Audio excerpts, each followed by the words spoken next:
Buenas noches, estamos aquí en Radio Ecléctica. Yo soy Verónica, ¿cómo estás, Eduardo? ¿Qué tal? Buenas noches. Bien, es sábado 3 de diciembre No, de diciembre no. de enero Ajá. de 2015. 15. Sí, lo que pasa es que Tratamos de hacer un ejercicio de no estar en el tiempo y olvidar qué mes y qué año es. Y lo hemos Logrado. conseguido bastante bien. Todavía no arranca el año para nosotros. Esperamos que ustedes estén dispuestos a arrancarlo ya el lunes, si no es que lo arrancaron ya. Así es. ¿Qué es lo que tenemos para el día de hoy? ¿De qué vamos a platicar? Pues estábamos leyendo un texto acerca de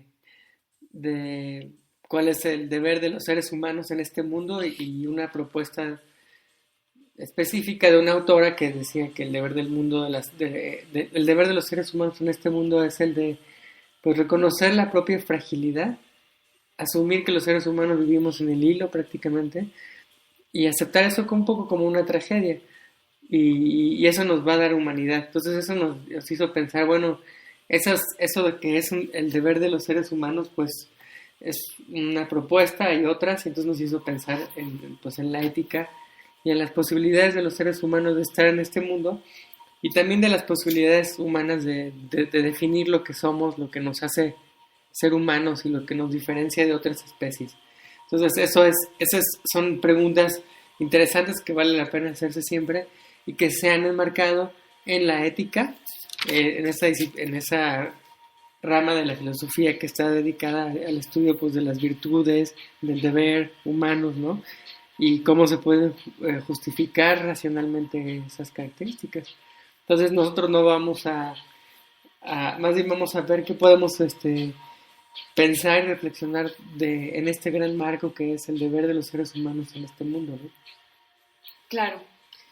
Además, el tema de la ética y de la integridad, que es lo que yo voy a comentar un poco, la opinión de un cierto señor que es todo un personaje, realmente es una persona que, por ejemplo, ha adquirido como 10 doctorados honoris causa, lo cual me llama bastante la atención. Aquí en la fotografía vemos a un señor típicamente estadounidense con una gorra y sonriendo, o sea, un señor muy americano que es escritor, que es maestro activista y que él se refiere a las personas sin importar a qué se dediquen o cuál sea su estatus social, y también es fundador y bueno, es socio de los más importantes en el Centro de Valentía y Renovación.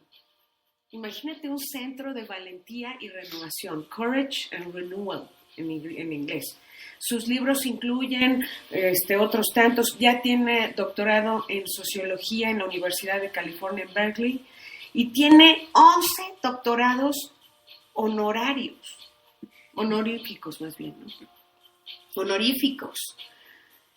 O sea, ¿cómo es eso, no? O sea, que dan tantos doctorados honoríficos. Pero el que propone.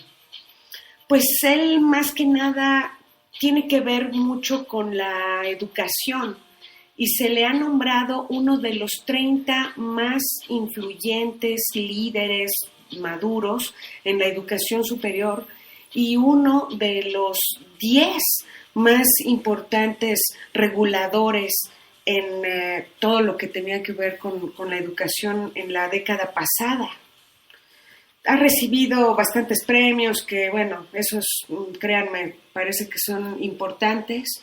Vive en Wisconsin y este libro que él hizo se llama La integridad escondida, el trayecto hacia una vida sin divisiones, o íntegra, o total, o plena, ¿no? Uh-huh. Y bueno, por favor. Pues sí, esa tarea que es típicamente estadounidense, yo creo, me atrevo a decir lo que es parte de su cultura, uh-huh.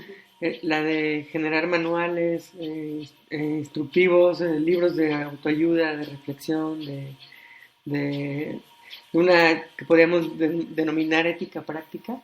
Eso es muy típico de los Estados Unidos y ellos son expertos en hacer este tipo de cosas.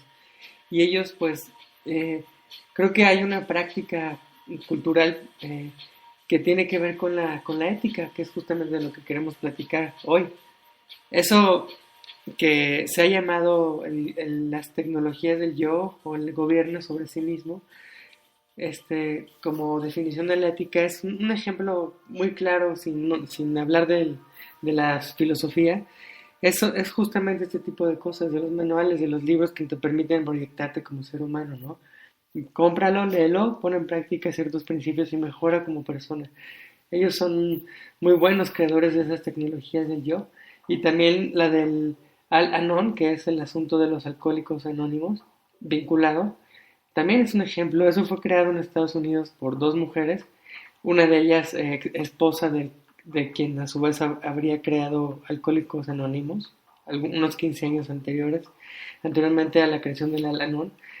Y esta señora, pues, junto con su colega, crearon esto que también es un grupo orientado a la creación de yos, de seres éticos, que deben comportarse de una manera o de otra, en casos muy específicos, ¿no? Así es la ética práctica. La ética práctica también se refiere a situaciones controversiales cuyas decisiones dependen pues, de ciertas circunstancias, ¿no? Y eso es lo que pasa con el aborto, la eutanasia, el derecho de los animales, siempre son controversiales y no podemos fijar de antemano el camino a seguir, ¿no?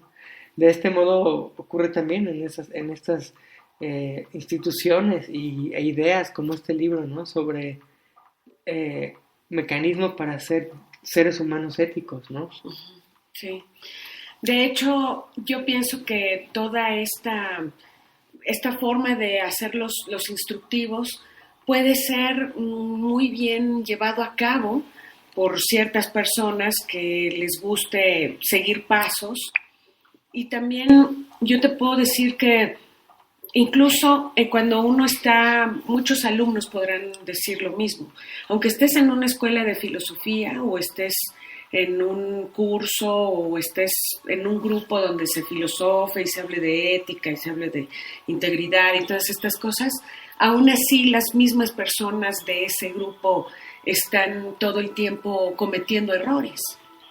O sea, ni siquiera en esos ámbitos uno puede decir que está inmune a los ataques que no son éticos, ¿no? Sino que todo está en constante movimiento.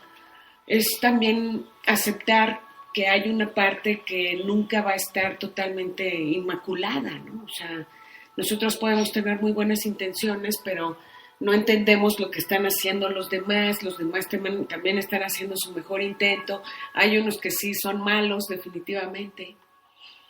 Y nosotros cómo interactuamos ante todo esto, ¿no? Y cómo podemos decidir fácilmente entre caer en una corruptela o hacer lo correcto. Este año yo recibí como 4 pagos en exceso, que, o sea, por el trabajo que hago me pagaron de más y tuve que hacer devoluciones de ese dinero. Muchas veces yo diciéndole al cliente que me había pagado de más. O sea, hay equivocaciones y yo podía haberme quedado con el dinero, pero ¿qué va a pasar ahí? Lo único que va a pasar es que si se dan cuenta, voy a quedar terriblemente y de qué me sirve robarme un dinerillo ahí que la verdad, o sea, más vale regresarlo, ¿no? Es ilógico pensar que nadie se va a dar cuenta, ¿no? De lo que hace uno, y hacer ese tipo de cosas en el trabajo, pues no es nada positivo. Pues no, y justamente la idea de las tecnologías del yo, del gobierno sobre sí mismo, o de los modos de ser sujetos éticos, es más interesante que las definiciones más clásicas de lo que es la ética, ¿no? Como principios, por ejemplo, de actúa como si tú te guiaras por una ley que quisieras que fuera universal, ¿no? O como la de actúa de modo que seas un ser humano respetable, ¿no? Uh-huh. Hay muchas definiciones así, pero este modo de ver, digamos, una ética práctica o aplicada, nos permite en cada caso definir modos de ser sujeto, ¿no? O sea, de convertirse en un ser humano ético. Y un ejemplo claro hoy en día es justamente la ética, la llamada ética profesional, ¿no? En contextos gremiales específicos se generan unas reglas del juego y se forman sujetos y pueden formarse sujetos éticos. No necesariamente los sujetos que se forman en el gremio tuyo o en el mío son éticos, ¿no? Ujú. Se vuelven sujetos de una profesión, de una disciplina, de un reconocimiento público como profesional, pero no necesariamente son éticos, pero existe la posibilidad de en cada gremio ser ético y eso nos permite ver modos pues institucionalizados, por eso se hacen los colegios, por ejemplo, de profesores, ¿no? Para guiar ese tipo de cosas. Sí. Hay una frase, una pregunta que nos dice, ¿qué queda de nosotros cuando perdemos el honor? Por ejemplo. Uh-huh. Esta es una máxima de Ciro, de hecho. Uh-huh. La integridad sin conocimiento es débil e inútil, y el conocimiento sin integridad es peligroso y horrible. Hay muchas cosas que se dicen sobre la integridad. Pues, y está asociada con el conocimiento, y de hecho una de las definiciones más clásicas de la ética tiene que ver justamente con el conocimiento, ¿no? La idea de que atrévete a conocer, atrévete a saber, es eso, ¿no? Es un atrevimiento, un arrojo, una voluntad, pero de saber, ¿no? Entonces siempre la ética estuvo vinculada con el saber. Es muy interesante, ¿no? También la ética pasa por el conocimiento de algo. Diríamos que en principio del conocimiento de sí mismo, ¿no? Pero también parecería que hay algunas personas que han sido, me gustaría pensar, dotadas de esta ética sin tener en realidad mucho conocimiento. A lo mejor pueden tenerlo ya de nacimiento y tener un estímulo para expresarlo. También debe haber algún tipo de personas que pueden nacer con el conocimiento ya integrado, por así decir, ¿no? Y bueno, realmente es verdad. Si queremos ser creíbles, realmente creíbles, se necesita haber actuado con honestidad. También hay otro proverbio que dice, no midas la honestidad de tu vecino con la tuya. También habla de que cada